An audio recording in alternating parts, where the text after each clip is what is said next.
Hey guys, welcome back to my blog. So guys, আবার নতুন blog নিয়ে হাজির হয়ে গেছি গাইস। আর আজকে ব্লগটা একটু ডিফারেন্ট হবে। আর এখন আমি আছি মনে করলেন ভুট্টার পাশে, মনে করলেন চলো এখন কিছু ভুট্টার খেয়ে দেওয়া যায়। ভাই ভুট্টাতে এত পরিমাণে দানা হয়েছে যেগুলো মনে করলেন এখন খাওয়ার উপযোগী। আজকে ভাই খেতে হবে আমাকে। ভাই এবার দেখেন কত বড় হইতেছে ভুট্টাগুলো। আমি এখান থেকে আমাদেরগুলো ছোট, আমার বরফবারগুলো এগুলো বড়, অনেক বড় হয়েছে গাইস। আমি শুনছি নাকি মনে করলেন ভুট্টা বেশি বড় হলে দানা কম হয়, আর ভুট্টা ছোট হলে ফলন বেশি হয়। এটা কি সত্যি? তাহলে এদের গলা ঠিকই সত্যি মনে হইতেছে, কারণ ভুট্টাগুলো একবারে মিহি মিহি। আর আমার চাচার গিয়ে এত পরিমাণ মোটা হয়েছে যেটা মনে করলেন বলার বাইরে। আর গাইস, যেহেতু ইরান ও ইসরায়েল ও আমেরিকার মধ্যে যুদ্ধ চলতেছে ভাই, যেহেতু ইরানকে আমি সাপোর্ট করতেছি, আমি ভাবতেছি কিং জং নাই, ওর মেয়েকে আমি নিয়ে ইসরায়েল পালায়ে যাব। তার মধ্যে এক আধ দিনের মধ্যে ইসরায়েলকে মানচিত্রের মধ্যে এখানে খুঁজে পাওয়া যাবে না। বুম, আমাকে নিয়ে যাওয়ার ব্যবস্থা করে দেন, আমি নিয়ে পালাই যাব। কি আছে জীবনে, এত রিস্ক না নিলে হবে না মুসলিম দেশের জন্য। আমরা যেহেতু মুসলিম সেহেতু ইরানকে সাপোর্ট করব।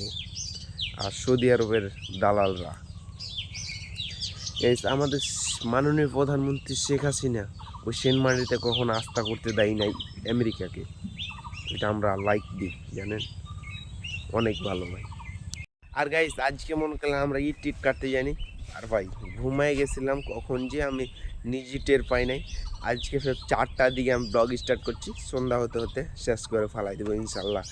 আর গাইস, আমি ব্লগ মনে করলাম আমি ডে ব্লগ করতে যাই 6টা 30 মিনিট আপলোড করা যাচ্ছে না। আমি সকাল সকাল ভাবতেছি 8টা 30 মিনিটে আপলোড করবো ব্লগগুলো।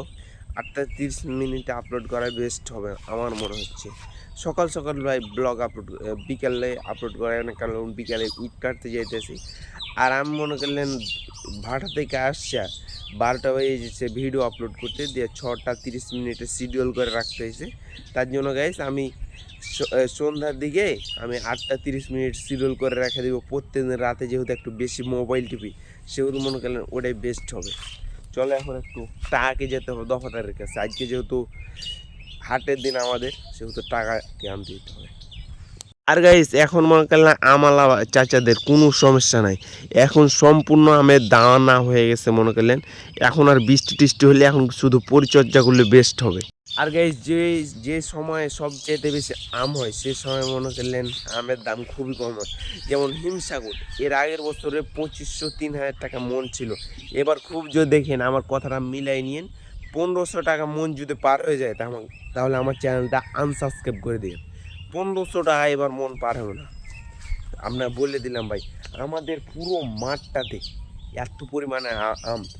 আর বছর শুধু আশিনা আম ছাড়া কিছু আম ছিল না। আর এবার প্রত্যেকটা গাছে দেখতেছি ভাই মুকুল হয়ে গেছে। প্রত্যেকটা গাছে এত পরিমাণে যেটা মুকুল হয়েছে ভাই। আমাদের চাঁপাই জেলাতে যত আমের গাছ আছে, আর আম কমার রিজন হচ্ছে মনে করলেন ভাটা, যেগুলো ভাটাতে সবগুলোতে এখন ইট পুড়েতেছে আমের লকড়ি দিয়ে, আমের ডাল দিয়ে। আগে কয়লা দিয়ে সব ভাটাতে ইট পুরাতো, এখন আমের লকড়ি দিয়ে পুড়াইতেছে। তার জন্য আমের চাহিদা কমতেছে আর বাহির রাষ্ট্র কম যেতেছে। তার জন্য এবার আমের দাম 1500 টাকা পার হবে না। হিমসাগর আমের দাম, যেহেতু হিমসাগর সবার আগে আসে সেহেতু বলে দিলাম আপনাকে, মিলাই নিন। এটা চাঁপাই জেলার নিউজ দিলাম আপনাকে। আমের মুকুল পড়ে যাবে, তার জন্য দেখেন কিভাবে আমার আব্বা মনে করলে নিয়ে ঢাইকা রাখছে। মুকুল পড়ে যাবে শুধু তার জন্য। আমের মুকুল পারলে চালতে হয় তার জন্য শুধু। চলো আসা যায়। এ মা, ভোগ লেগে যাবে, কিছু আছে খাবার জিনিস?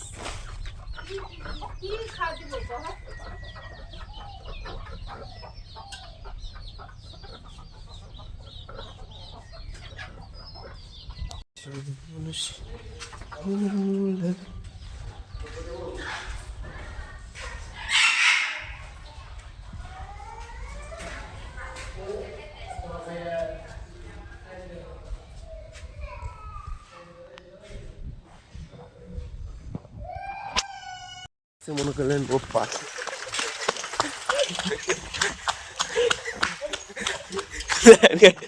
চলো ওপার যাই। ওপার যেতে হবে, সবসময় বাসা থেকে লাভ নাই। আর ভাই এত বড় হইলো কিছুদিনের মধ্যে, দেখেন প্রচুর পরিমাণে বড় হয়ে গেছে। পরে এগুলো খাওয়া যাবে ঘাস গরুকে। There's not much to do when all I can is thinking about you. এই ভুট্টার ক্ষেতগুলো দেখো ভাই, এগুলো মতে মনে করলেন এই ভুট্টার ক্ষেতগুলোতে একটুকাও লাভ হবে না, কারণ একবার বৃষ্টিতে সবকে ধোয়া মিশিয়ে দিছিল, তারপরে আবার বুনছে। কয়টা লাভ হবে ভাই? একটা ভুট্টা বুনতে কত টাকা খরচ হয়। বিচি বুনছে, তাতে সাহার পানি দিয়ে টিয়া মনে করলেন খালি বাড়াইছে, আর বৃষ্টির পানিতে মনে করেন সব ভাইসা ওদিক দিয়ে নিয়ে চলে গেছে, সব নিয়ে চলে গেছে ভাই। চলো এখন উপার যাই আর দফাদার কাছে টাকা নিয়ে আসি। বাসা থেকে এখন সাইকেলটা নিয়ে আসি, অন্য জায়গায় অনেক দূরে আছে, তার বাসা যেতে হবে আমাকে, এখন সাইকেলটা নিয়ে আসতে হবে। চলো সাইকেলটা নিয়ে এসে যেতে হবে আমাকে। গাইস এই খুদগুলো বেশি সুন্দর লাগতেছে, দেখেন কত স্মুথ, পুরো স্মুথ ভাব।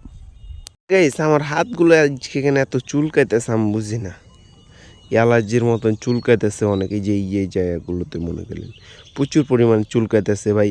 আমি রাতে ঘুমাইতে খাটের সাথে এরকম ঘুমিয়েছিলাম। আর আমি এখন খাইতেছি বড়া।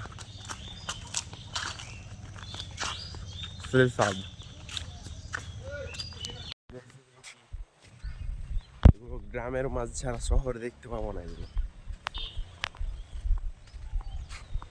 চলো এখন, আর ভাই আমার পায়ে ধুলা ভরে গেছে অলমোস্ট, খালি ধান আর ধান ভাই। এই যে এই গাছগুলোতে মুকুল কত, এগুলোতে এখন মনে করলে মুকুলের ফুল মনে করে ঝরে পড়তেছে, যেহেতু দানা হইতেছে সেহেতু মুকুল তো ঝরে পড়বে মনে করলে। এখন সবই আমের দানা হয়েছে, নাহলে এর আগে বেশি লাগতেছিল, এখন কম লাগতেছে।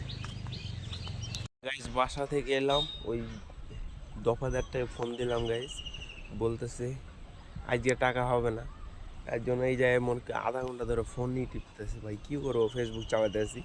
এখন চলে যাবো বাসা, চলো